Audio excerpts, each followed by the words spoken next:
خود کے درس میں کہا گیا، اس میں میر صاحب نے بھی تھوڑا سا اثر دیا، اپنے کمنٹ دیے تھے اس کے بعد۔ اور تیسری جو میری دل کی آواز ہے، کیونکہ رمضان میں دل پسیج چکے ہوتے ہیں، نرم ہوتے ہیں، تو اندر سے باتیں بڑی اچھی نکلتی ہیں اگر کوئی سمجھے نا۔ مجھے نہیں کھلا رہتا ہے قرآن پڑھنا، حفاظ پڑھ، اکثر جب یہ نماز پڑھاتے ہیں ایسی بات ہوتی ہے سوکھی سوکھی، روکھی روکھی، مری مری، ہوتے بھی جوان، باتیں بھی ٹھیک ہیں، ایک تو پیچھے پیچھے رہتے ہیں، پھر جب نماز پڑھاتے ہیں تو ایسے ہوتا ہے جیسے پتہ نہیں کیا بن گیا، ایسا سلسلہ نہیں ہوتا۔ کچھ لوگ تو ویسے ہی جماعت نہیں کراتے، نام کہتے ہیں ہمیں اذان بھی نہیں آتی، ہمیں اعلان بھی نہیں آتا، ہم نماز نہیں پڑھا سکتے، تحری نماز کیسے پڑھائیں گے، پتہ نہیں کیا آتا ہے، نماز سے پیچھے پیچھے رہنا۔ مجھے اپنے استاد شیخ حافظ السلام رحمۃ اللہ علیہ کی بات یاد آتی ہے، فرمایا کہ میں جماعت اس لیے کرواتا ہوں، ایک تو میں وقت پر پہنچوں گا اور پہلے جا کر میں 2 رکعتیں بھی پڑھوں گا۔ حضرت حافظ السلام صاحب رحمۃ اللہ علیہ جو پیچھے پہنچ، ان کا ترجمہ بھی ہے، بڑا اچھا ترجمہ ہے۔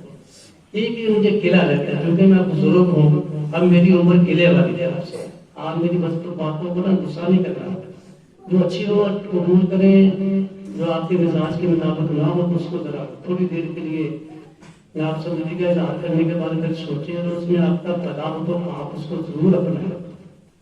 قوم کو جب تک کوئی ہدایت دینے والا نہیں ہوگا، ترغیب لانے والا نہیں ہوگا، موٹیویٹ نہیں کرے گا تو یہ قوم صحیح ہو نہیں سکتی۔ قوم کو کہنا پڑتا ہے، سمجھانا پڑتا ہے۔ رات آپ نے مجھ سے وعدہ کیا، ماشاءاللہ 2 صفحے بھی انہوں نے وعدہ کیا کہ ہم تکبیر اولیٰ کے ساتھ نماز پڑھا کریں گے، کیا نا وعدہ؟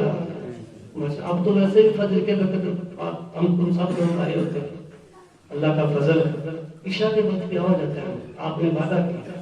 اور مجھے ایک اپنے شاگرد شیخ جو شیخ ہو چکا ہے نا، وہ بار پڑھ رہا تھا، میں نے کہا تو شیخ ہونا ہے، سمجھ بس دے تو میں کہا جی نقلانہ جماعت ہو جاتی ہے، جماعت ہو جاتی نقلانہ فرض، لیکن اعلیٰ افضل ادنا، اعلیٰ افضل بہتر الفا جماعت ہے جی ضرور وہ جب تکبیر تحریمہ نہیں ہے، تکبیر اولیٰ کیا 2 رکعتیں پہلے بھی پڑھی، میں نے کہا میں پوچھتا ہوں تو ہے شکر چلا گیا، میں پڑھ کے باہر ہی چلا گیا، کچھ شکر میرے مجھ سے نہیں ملتے، پتہ نہیں میں نے ان کے کیا قصور کیا، اللہ جانتا ہے۔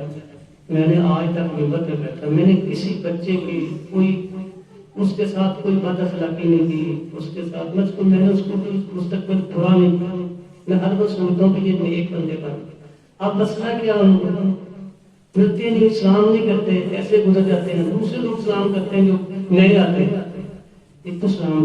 اب مسئلہ یہ ہے کہ میری عادت ہے میں داڑھی چیک کرتا ہوں، ویسے تو نظر نہیں آتی داڑھی، ان کا چہرہ بھی نظر نہیں آتا، جب میں ان کے منہ پر ہاتھ پھیرتا تو وہ ڈرتے ہیں، کسی کی چھوٹی ہے، کسی کی اس سے بھی چھوٹی، کسی کی ہے ہی نہیں، ہے وہ حافظ قرآن، ہے حفاظ قرآن، لیکن وہ ڈریں گے نہیں، استاد سے ملیں اور مطلب کہ اس سے دعائیں لیں، آپ کے بزرگوں سے دعائیں لینا آپ کے لیے ہے ضروری۔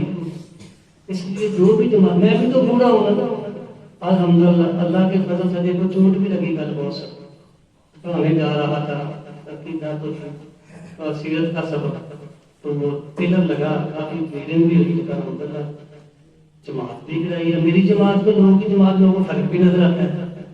ہمارے ائمہ نے کبھی قرآن پڑھتے ہوئے کبھی آیا ہی نہیں ہے کہ کون سی آیت پڑھ رہا ہے، جنت کی ہے، دوزخ کی ہے، عذاب کی ہے، قیامت، ایسے جیسے ایک سٹوری سنا رہے ہیں، پڑھتے جا رہے ہیں، پتہ ہی نہیں ہے، ترجمے سے واقف نہیں ہے۔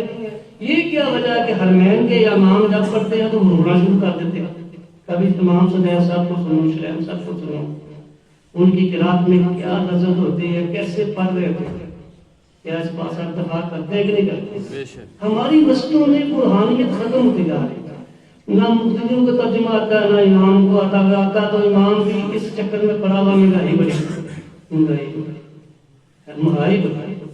ہر کہہ رہے مہنگائی بڑی، بڑا بھی کہہ رہے ہیں، چھوٹا بھی کہہ رہے ہیں، امیر کام سارے ہو رہے ہیں، گاڑیاں بھی چل رہی ہیں، گاڑیوں والوں کی گوشت بھی کھائے جا رہے ہیں، پھل بھی لیے جا رہے ہیں، اچھے اچھے لباس، لیکن مہنگائی بہت زیادہ، ایسے ہی مہنگائی بہت زیادہ ہے. اس لیے میں آپ سے ایک تو میں نے یہ بات کر لی، جب اللہ کے حضور ہم کھڑے ہوں تو نہایت ادب احترام کے ساتھ اللہ تعالیٰ کے ساتھ، اور پڑھیں تو اس انداز سے پڑھیں کہ پتہ چلے کہ اللہ سے باتیں کرتے. پچھلے جو لوگ ہیں ان پر بھی کوئی دقت آ رہی ہے، اسے پتہ چلے کہ آگے میں کون کون سی آیت سے گزر رہا ہوں.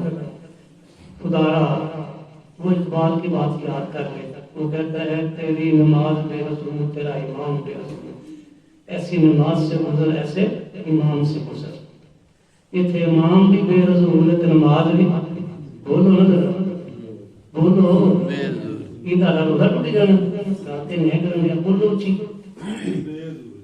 تیرا امام بھی بے رسول تے نماز بھی امام نے نہیں پتا کتنے کھلوتا تے نمازی دے پھر نمازی سارے صحابہ کرن دے.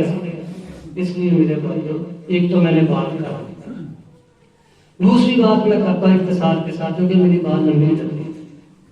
یہ جو پرسوں ترتوں مسئلہ ہوا تھا ہمارے فاضل استاد صاحب نے کیا تھا، حدیث بالکل صحیح ہے، اس میں شک نہیں ہے، لیکن ایسے ماحول میں اس حدیث کو بیان کر کے دوبارہ آپ پہ عمل نہ کرنا یا آپ ترغیب نہ دینا یہ اچھی بات نہیں ہے. یہ بڑی نصیب کی بات ہے کہ اس وقت کے لوگ دور حاضر کے لوگ فرض نماز پڑھ کے فرض نماز پڑھ لیں اور فرض نماز کے ساتھ ہی کوئی قیام کر لیں. یہی بڑی ہمارے لیے سعادت ہے. یہ لوگ وہ لوگ نہیں ہیں جو پچھلی راتوں میں اٹھتے تھے، رسول اللہ صلی اللہ علیہ وسلم نے قیام کیا تو ساری ساری رات قیام ورتی ملاتے ہیں، حتیٰ کہ ان کی سیڑھیاں بہت ہو گئی، سیڑھیوں کا غم لگ گیا کہ ہم سیڑھی نہ کریں. ہمارے نمازیوں کے دل میں خوف خدا ڈالنے کی بڑی ضرورت ہے. ان کے دلوں میں جہنم کا خوف اور جنت کا شوق دلانے کی بڑی بولو ضرورت ہے. یہ مسائل ٹھیک ہے، حدیث ٹھیک ہے، لیکن یہ ہمارے اس ماحول میں نہیں. یہ ابھی مطلب کہ وہ ماحول نہیں ہے. پہلے ماحول پیدا کریں کہ ہم نے پچھلے ٹائم اٹھنا ہے. پہلے وہ ہے ہی نہیں ہے. جو آدمی سارا دن کا تھکا ہوا ہے وہ فرض بڑی مشکل سے پھر احادیث اللہ جاندے 4 دن بھی 2 ہو جائے کہتے یا اللہ کاٹ ہی جائے. میں حیران ہونا پائیاں تھے وہ 17 رکعتیں عشاء کی بھی پڑھتے ہیں اور 20 قیام بھی کرتے ہیں. کتنی ہوتی ہے؟ 37. کتنی رکعتیں پڑھتے ہیں؟ شوق ہے ان میں. آپ میری بات کو غصہ نہ کریں، شوق ہے ان لوگوں میں، ہمارے دیوبندی بھائیوں میں، ہمارے بریلوی بھائیوں میں شوق ہے عبادت کا. یہ علیحدہ بات ہے، کسی نے صحیح بات بتائی نہیں. جب وہ مسجدوں میں جاتے ہیں تو ان کے سر ڈھانپے ہوئے ہوتے ہیں، ہاتھ میں تسبیحیں ہوتی ہیں، سفید کپڑے ہوتے ہیں، بڑے جا رہے ہیں. جب نماز مسجد میں جاتے ہیں انتہائی مدب ہوتے ہیں، اور پھر مسجد کے بعد نماز پڑھنے کے بعد ان کا طریقہ بڑا اچھا ہے. پھر امام سے ملتے ہیں، مصافحہ کرتے ہیں، امام سے پیچھا نہیں کرتے. بس یہ ہے کہ ان کو کسی نے سمجھایا نہیں. ان کو علماء یہ سمجھاتے نہیں اصل حقیقت کیا ہے. وگرنہ ان کے امام کہتے ہیں 40 رکعتیں پڑھی وہ 40 بھی پڑھے گی. پڑھتے کہ نہیں پڑھتے؟ بس تارا پوری کرتے ہیں، تیز پڑھتے ہیں. جب ان سے مجھے غلط نہیں ہے، لیکن آپ ذرا موازنہ کریں. ہمیں بات کا کتنا شوق ہے، وہ خرچ کتنا کرتے ہیں، ہم کتنا خرچ کرتے ہیں. ہماری ہم سحریت افطاریاں نہیں لگاتے. میں کہوں گا تو سب نے لگانی ہے، مجھے کیا ضرورت ہے کہ میں آپ کو کہوں. جس کا دل کرتا ہے کرائے. وہ 11ویں کا ختم بھی دیتے ہیں، وہ شمرات کا بھی دیتے ہیں، وہ جناب شب برات کے علاوہ معراج کا بھی دیتے ہیں. ربیع الاول کے 1 2 3 مہینے محفل چلتی رہتی ہیں. محرم میں بھی خرچ کرتے ہیں. 9 10 محرم بھی دیگے پک رہی ہیں. یہ کھایا کھلایا جا رہا ہے. یہ علیحدہ بات ہے کہ وہ صحیح ہے یا نہیں. یہ علیحدہ فکری ہے کہ دینی بحث، لیکن شعور تو ہے. جب ان کا کوئی مرتا ہے تو فل بھی کرتے ہیں، سادہ بھی کرتے ہیں، کھلاتے تو ہیں. لیکن اگر یہ فل سادہ قرآن سے ثابت نہیں ہے. میرے بھائیو آپ عبد کا تو روبڑی صاحب نے فرمایا تھا، میں نے اپنے کانوں سے سنا. فرماتے تھے ہم نے تو حدیثوں کو روکا تھا حرام نہ کھائیں، یہ حلال بھی چھوڑ گئے، یہ حلال کھانا بھی چھوڑ گئے ہیں. اس لیے آپ لوگ اپنے میں نرمی پیدا کریں. رمضان مبارک کا مہینہ ہے، اپنے شوق پیدا کریں خرچ کرنے میں، نمازوں پڑھنے میں، نفل پڑھنے میں اور قیام کرنے میں. بس بات یہ ہے کہ ان لوگوں کو سمجھا دیا گیا ہے کہ بس نبی دا عشق ہی بڑا ہے، نبی دا عشق کرنے اپنا بیڑا پار ہے، نبی نے سانو جنت لے جانا ہے. کہ ساڈا نظریہ بن گیا سی مواحد، یہ مواحد جی ابھی تو عید والے نے جنت جانا ہی جانا ہے، تو عید والوں کو بھی عمل کی ضرورت ہے، اور نبی پاک سے بال آنا عشق و محبت کا دعوے داروں کو بھی عمل کی ضرورت ہے۔ ایسا نہیں چلے گا۔ دو باتیں میں نے کر لی، وہ ماحول اور تھا یہاں پچھلے وقت لوگ ہوتے تھے، اللہ کے نبی کی تربیت کی تھی، وہ بھی گراتے تھے، روتے تھے، عشاء کی نماز اتنی لیٹ پڑھتے تھے، صحابہ کہتے ہیں ہمارے سر ایسے جھک جاتے تھے، مزدوری کرنے والے صحابہ، کلاس مارکیٹ کے مالک نہیں تھے، پلازوں کے مالک نہیں تھے، ایک دو بھٹورے کھا کے دن رات گزارنے والے، جہاد کرنے والے، 27 غزوات رسول اللہ صلی اللہ علیہ وسلم زندگی میں کیے، 87 نبی کی زندگی میں، علیہ السلام کی زندگی میں غزوات ہوئے، تو پھر بھی راتوں کو جاگتے کہ محمد آئیں گے صلی اللہ علیہ وسلم، ہمیں نماز پڑھائیں گے، رات کا سورج گزر جاتا ہے۔ اور اللہ کے نبی نے فرمایا اگر مجھے اپنی امت پر مشکل نہ ہو تو میں عشاء کی نماز کو رات کے آخری سے میں لے جاؤں، الا ثلث اللیل، ایک حصہ گزر جائے رات کا تو پھر میں لکھی حدیثیں میں آپ کو بیان کرتا ہوں۔ ہم نے کچھ ایسی چیزیں خام خانہ بعض جگہ پر ہم نے سہولیات دے دی ہیں جہاں بنتی نہیں تھی، بعض جگہ ہم نے سکتی، ایک سکتی یہ ہے ہمارے، تیسری بات دعا نہیں کرنی، یہ دعا نہیں ہے، ہاتھ اٹھا کے نہیں کرنی، یہ تو فقہی مسئلہ ہے، کیوں نہیں کرنی دعا؟ نہیں مجھے بتائیں، اگر اللہ کے نبی صلی اللہ علیہ وسلم نے ضرورت کے وقت خطبے کے اندر ہاتھ اٹھا کر دعا کی ہے تو بعد میں نہیں دعا ہونی چاہیے؟ یہ کیا مطلب ہے؟ بچا سکتے ہم بھی جب جامعہ مدینہ میں گئے تھے یہی مسئلہ وہاں چلا تھا۔ دیکھو بات ہے صرف اتنی کہ اگر کوئی شخص یہ پوچھ لے کہ ہر نماز کے بعد ہاتھ اٹھا کر دعا کرنا نبی پاک کا طریقہ ہے، سنت ہے یا نماز کا حصہ ہے، تو یہ تو ٹھیک ہے، بالکل حصہ نہ ہر نماز کے بعد ہاتھ اٹھا کر اجتماعی دعا نماز کا حصہ ہے، نہ رسول کائنات صلی اللہ علیہ وسلم کا یہ متواتر عمل ہے کہ آپ نے نماز کے بعد 5 دفعہ دعا کروائی ہو، یہ مسئلہ سمجھ لیا بس، مسئلے حد تک یہی ہے، اب کرنی نہیں ہے، مجھے کوئی کہے گا تو کریں گے، مجھے کوئی کہے گا تو یہ ہمارے ہاں پاکستان میں چل رہا ہے جی، میں نے کہا کون ہے تو کیوں نہیں کرتے آپ؟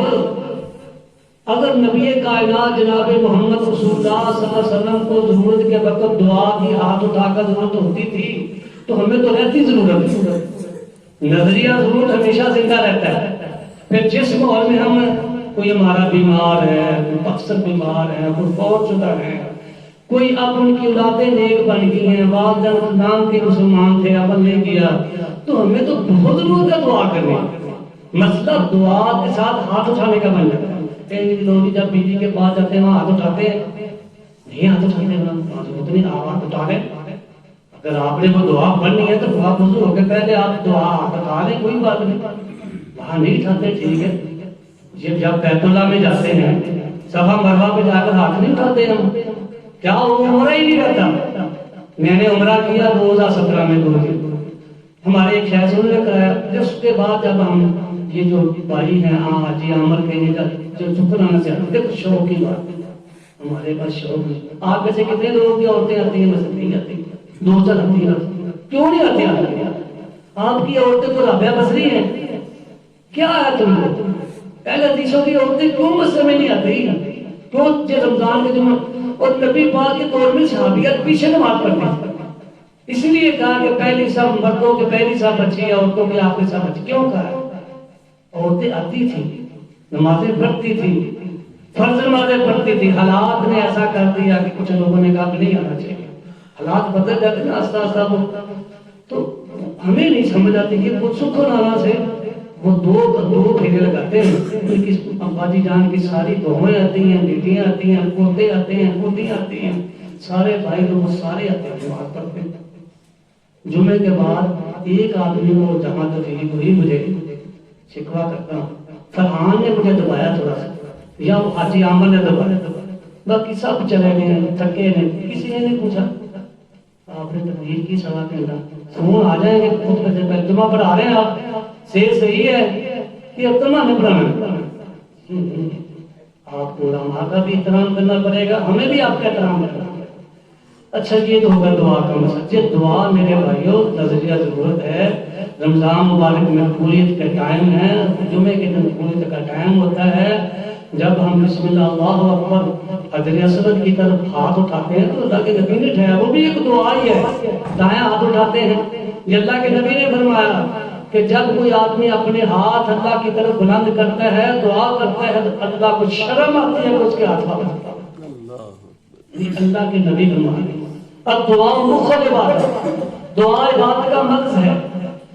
اذکار بھی کریں, دعا بھی کریں, اور زیادہ ہاتھ اٹھا کے کریں تاکہ اللہ تعالیٰ ہمارے ہاتھوں کو واپس نہ کرتے. بات ایک فقہی ہے مسئلہ کہ ہر نماز کے بعد سن لیں, ہر نماز کے بعد. ہم نے جن لوگوں کو کہا ہمارا بات اثر بن گیا دعائیں نہیں مانگی, یہ ابھی دعا دے منہ کر.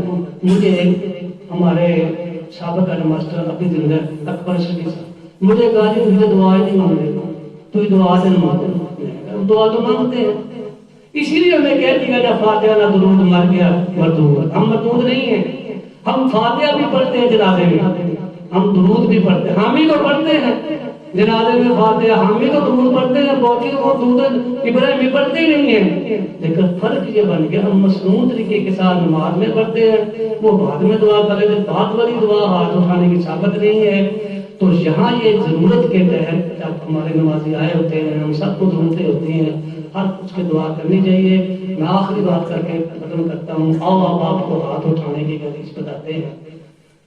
اللہ کے نبی صلی اللہ علیہ وسلم آپ تھک تو نہیں گئے؟ مجھے ویسے پسینہ آ گیا, آپ نے کیونکہ بات کرنے والے کو تو آتا ہے. اللہ کے نبی صلی اللہ علیہ وسلم نے 2 آدمی بھیجے کسی مشن کے لیے, اور مجھے آج بھی یاد ہے کہ عسکری اصول ہے, بعد سے باہر نکلتی ہے.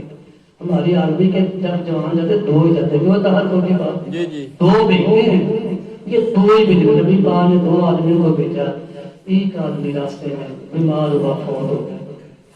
صحیح مسلم کے حدیث سے فوت ہونے سے پہلے اس نے کہا یار وقت تو آ رہا ہے, جب میں فوت ہو جاؤں تو مجھے دفنانے بنا دے. اور ایک میرا پیغام نبی پاک کو دینا ہے, ان کو صلی اللہ علیہ وسلم کو کہنا کہ وہ تمہیں سلام عرض کرتا تھا. ایسی بات, وہ تمہیں سلام عرض کرتا تھا, اور ساتھ یہ کہہ رہا تھا تمہارا سے حبیب, تمہارا سے حبیب ماننے والا, کہ میرے لیے مغفرت کی دعا بھی فرما دے. جب وہ جتنا سفر کر کے واپس آیا, اب یہ دیکھیں یہ 3 دن کے پورے 6 دن کے 7-8 دن یہ نہیں, اس پہ آپ قیاس نہیں کریں گے. اچھا وہ جب وہ آیا, اور سب جب بھی آیا کتنی دیر کے بعد آیا ہوگا, آپ کو پتا سفر تو ہے بھائی جان کے سفر نہیں. جب واپس پہنچا میں کہا ساتھ والا بھائی تو فوت ہو گیا, بیمار ہوا, فوت ہو گیا رستے میں نے دفنا دیا وہاں. اللہ اکبر کبیر. اللہ کے نبی جب وہ فوت ہو رہا تھا کہہ رہا تھا میرا نبی پاک کو سلام کہنا اور ساتھ مغفرت کی دعا بھی کروانا. حدیث کے الفاظ, اللہ کے نبی نے وضو کیا, وضو کا بھی مجھے کچھ بات شاید ہے پرانی بڑی مسلم کے حدیث ہے, فرفع یدیہ, اللہ کے نبی نے اپنے ہاتھوں کو اٹھایا. کس نے اٹھایا؟ اللہ کے نبی. نبی پاک کا ساتھی بہت ہوا ہے, ہمارا ساتھی کو چلا جائے ہم دعا بھی نہ کریں اس کے لیے, کیا ہم نے اس کے لیے دیا؟ چندہ دینے والے, یہاں باتیں کرنے والے, سابقین اولین, بنیادیں باندھنے والے, یہاں جنہوں نے یہ تو قوم نہیں ہے رب فؤاد اور رب شعیب کو کیا پتہ ہے. آپ عبدالمان صاحب کو یہاں کس نے محنت کی, کیسے یہ ادارہ بنا. اب جو پہلے ساتھی تھے ان کا حق ہے ہمارے پر, ہم دعائیں کریں کہ نہیں کرنی چاہیے, بولو نا کرنی چاہیے. کیا ہمارا دعائیں کریں, اپنے خلوت میں کریں, قنوت میں کریں, بعد میں کریں, ہاتھ اٹھا کے کریں, ویسے کریں. تو حدیث کے الفاظ ہے جناب محمد رسول اللہ صلی اللہ علیہ وسلم اپنے ہاتھ اٹھائے اور اس کے لیے پھر مغفرت کی دعا کی, اللہ اس کو بخش دے, اللہ اس کو بخش دے, اللہ اس کو بخش دے. لہٰذا میرے بھائی اتنا تشدد درست نہیں ہے. میں آج کے بعد اپنے تمام ائمہ کو عرض کروں گا کہ وہ ترغیب والی باتیں بھی بتائیں, وہ ڈرانے والی باتیں بتائیں. جیسے مسائل جو ابھی ہمارے لیے ان کے لیے ویسے قدیم ماضی مشکل ہے, سنت کو بتا دیں, حدیث بیان کریں, اس میں کوئی شک نہیں ہے, لیکن ایسا ماحول پیدا کریں کہ ہمارے سب لوگ سب نمازوں میں آئیں, رکھتے پوری پڑھیں, بلا وجہ پیچھے نہ رہیں, ان کو یہ احساس ہو جائے کہ جب اللہ اکبر ہو تو دکانیں بند کر دیں لوگ آ جائیں کیا حاجی احمد علی مرحوم رحمۃ اللہ علیہ میں نے دیکھا جب اذان جب چل پڑی جب مسئلہ سن لیا کہ پنڈلی کے مطلب کے اوپر تک پنڈلی تک رکھنا کپڑا میں نے دیکھا اس آدمی اس کا آدھی پنڈلی پہ رہا اللہ اس کو جنت میں اعلیٰ کر دے آدھی پنڈلی میں نے چودھری کی یہ دیکھی ہے شلوار آدھی پنڈلی نہیں اور اس نے ایک عورت نے دکان پر کہا یار سنا ہے کہ مسئلہ کہ جب نماز کھڑی ہو جاتی ہے تو آدمی پیچھے رہ جائے اللہ کے نبی نے فرمایا اس کے گھر جلا دو یہ اس نے یہ مسئلہ کیا ایک آدمی سچا ہے اس نے کہا نے کیا سچا حدیث بیان کیا کہتا میں اس ڈر کی وجہ سے آتا ہوں کہ اللہ کے نبی نے یہ فرمایا کہ اذان کے بعد جو بیٹھا رہتا ہے نبی کہتے ہیں کہ میں اپنی مصلی پر کسی کو کھڑا کروں اس کے گھر کو جلا دوں اس کے مال کو جلا دوں مجھے خطرہ ہے وہاں بچے اور عورتیں ہوتی جن پر 5 ماہ نماز پڑھ نہیں ہوتی پہلے دیکھو یہ حدیث نہیں ہے یہ حدیث نہیں ہے بتاؤ میں نے چاچا شریف رحمۃ اللہ علیہ کو دیکھا عبد الغنی صاحب کے تایا جان ڈیڑا کھڑا ہے بلدی نہیں ہے بوڑیاں پر نہیں مسئلہ ڈیڑا چھوڑ کر وہ مرد مجاہد نماز پڑھنے جا کوئی پرواہ نہیں کی ڈیڑا تر پے گا یہ ہے ایمان اللہ ہم سب کی مدد کرتا ہے اپنے اندر ہم ایمان پیدا کریں دعائیں کریں کروائیں ہاتھ اٹھانے کے مسئلے کو ذرا سختی نہ دیں کبھی اٹھا لیں کبھی نہ اٹھائیں دونوں کو تو ضرور اٹھا لیں